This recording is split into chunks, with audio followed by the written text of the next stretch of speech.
So karon mga kafan kay kadlaw na mata makasugod og biyahe. By the way, good morning din sa matag usang mga viewers. Niya ta diri sa Apobil kay mga ta or mamahaw ta diri sa Shumayan nga atong magian sa sidewalk mga kafan.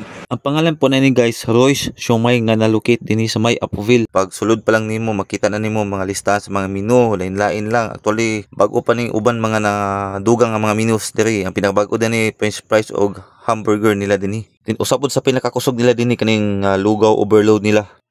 Nindot po kay alang ambience, limpyo o komportable po ka bulingkod.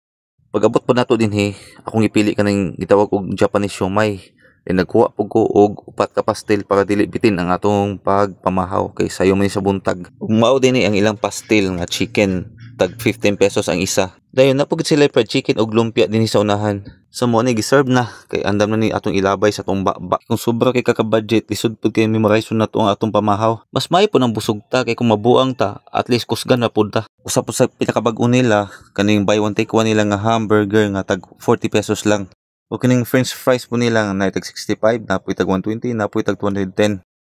Gawas po sa inyong pag-view sa akong vlog, mas maayo ganang mo ani gid mo dani kaysa sige mo tanaw sa akong vlog about na ni. Bitaw joke lang. So mo na ni giserve na ato nang gikuha. Kamon to ready na ta para munganga. So kini kay sumala pa sa atong naandan nga magkinamot ta. Alam ka naman magtinail ta, di ba? So before ko nakaon, nagampos ako dala pasalamat. Di lang ako i-detalye kung unsa ako gipasalamat.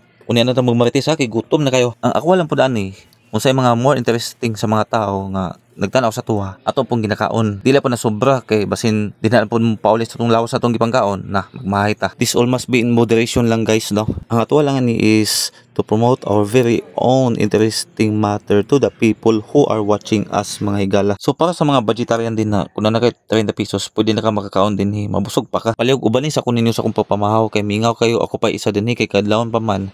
So mao lang sa to ang atong vlog guys, ubani ko sa sunod nato nga mga video nga ipang-upload. Daghang salamat guys og makita-kita ta sa sunod. Amping og God bless.